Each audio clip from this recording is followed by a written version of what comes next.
Jeff, as you look at evolution as an evolutionary biologist, and you believe that all there is has some divine providence as a believer, how do you reconcile the two? How does evolution, in all its detail, lead to divine providence? So what's the relationship of evolutionary history to the belief that there is a God who is somehow working his purposes out through history? There are two extremes on this. I mean, one extreme is that in order to be concordant with some notion of providence, history has to be something like a fairy tale where every step is wonderful, and that's clearly not the case. The other view is that there's no thematic coherence to evolutionary history at all. It's not any kind of coherent drama. And this has been the view of evolution that has punctuated understanding of evolution since Darwin. Most recent metaphors by Steve Gould, for example, is that evolution is a drunk stumbling down the road, collapsing in a stupor in the gutter. I don't think either of those proposals are accurate, just in terms of the empirical description of evolutionary history. But it does look to me like a drama. It looks to me like a drama that with thematic coherence that is going somewhere. And let me just share some of the empirical reasons for concluding that. I mean, first of all, at the level of not even any evaluative response to evolution, just the question of whether there are directional trends. And this has been an issue that has been debated as well. In the most simplistic sense of trends as eliminative trends, so that entail something systematically replacing something else, that's a debated issue. But in terms of trends of increasing maxima, there are a few really interesting examples that turn out to have profound implications. For example, body size has increased over evolutionary history, something called Cope's rule. Body temperature, from what we can infer by the body temperatures of existing organisms that came into being at different places in the fossil record, is increased. Sensory acuity is increased. Metabolic rate is increased. Cellular diversity in organisms is increased. All of these things have increased. In one sense, you might, the philosopher of biology Hans Jonas talks about we have an increase of biotic potency, that organisms just do what living organisms do at higher levels of sophistication.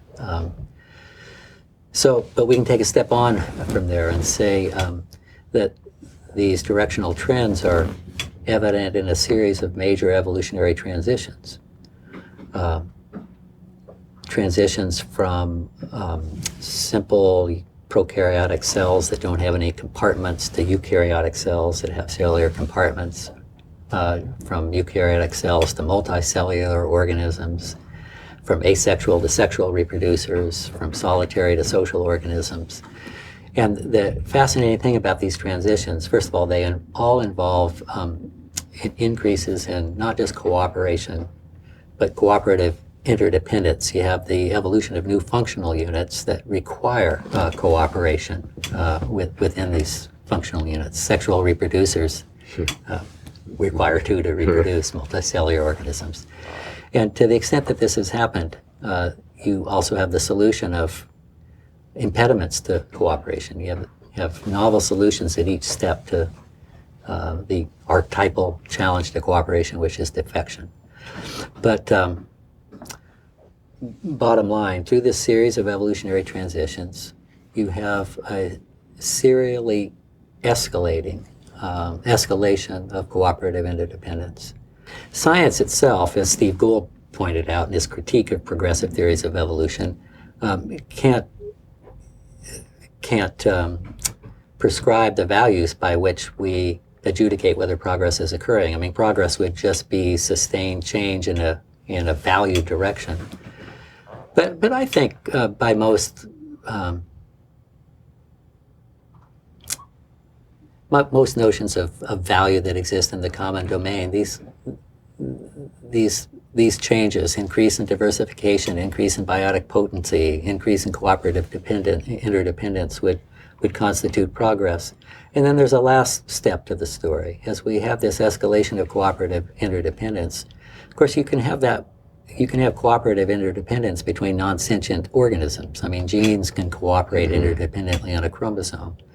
So what you have over the most recent evolutionary time is an increase in cooperative interdependence that is mediated by, and there's no other way to say this, mediated by the capacity to care. So we have the development of neurophysiological architectures that are capable of attachment, that are capable of conferring reward in attachment. And this capacity to care intensifies as you continue on the mammalian phylogeny. It intensifies in terms of the amount of time. So biologists call this the distinction between R and K selected organisms, that we see greater investment over a longer period of time in a fewer number of offspring. And it also extends to members of the social group. I think that's a wonderful evolutionary drama that is completely concordant with the notions of a caring God working his purposes out through evolutionary history. So what does that imply about the human species? Are we the culmination of that process, or are we just another step along the way? Well, culmination is a funny word because it suggests an endpoint, and who knows if we're the endpoint. But in terms of these... Isn't the biblical assumption that human beings are the endpoint, are the purpose? Well, purpose wouldn't necessarily be the same thing as endpoint. Okay. But yeah, the biblical assumption is that human beings were intended by God, that there's something unique about us, that we in some way bear his image. Of course, that's not a question that is answerable empirically, but in terms of the very characteristics that I was just describing, in terms of the capacity to form attachments, the capacity to care, the capacity to care about more than just your offspring, human beings seem pretty distinctive in those capacities. In fact, E.O. Wilson calls that the culminating mystery of all biology. Now, he's not suggesting in any way that this points to a supernatural hand in this process. That's a completely different question, by the way. I mean, we could be the culminating mystery. We could be unique or distinctive, and that would just involve an extrapolation of the same natural processes that had caused other organisms, or could involve, as some people are suggesting, very different evolutionary process, but of still a completely natural and not a supernatural character. So yes, this drama resulting in, if not culminating in human beings, I think is really theologically rich.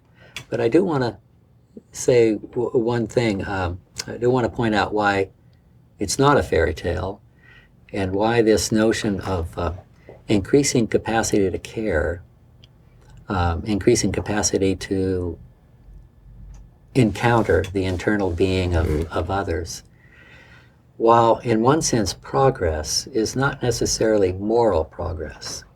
And that's because the capacity itself is morally neutral. So my empathic ability to sense what's going on in you, I can use to meet your deepest need, and I can use to torture you. And furthermore, the capacity to be cared for and valued, well, that can confer tremendous enrichment. I mean, Darwin has this phrase in The Origin that the approbation and affirmation by one's peers is the greatest joy or pleasure that life can give. But the flip side of that, of course, is the abject pain of social loss. So in one sense, I want to say this evolutionary process is progressive and wondrous. And in another sense, though, it's morally neutral. I mean, that alone is not going to get us to goodness, much less the eschaton.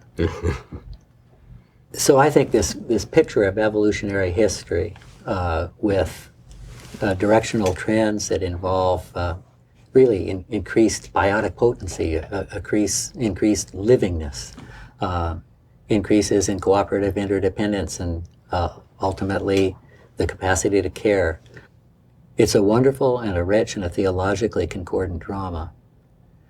But it doesn't result in goodness, much less the full instantiation of the purposes of God. From an evolutionary point of view, you have this wondrous process that results in, if not culminates in, a creature who is capable of wondrous care for others, and not just others, but even ideas, who has the capacity to love God and to receive love from God, to love others and to receive love from others. But it doesn't result necessarily in goodness, because these capacities are underdetermined. We may choose not to love others and not to love God. So the evolutionary process has resulted in a creature with wondrous but morally underdetermined potentialities.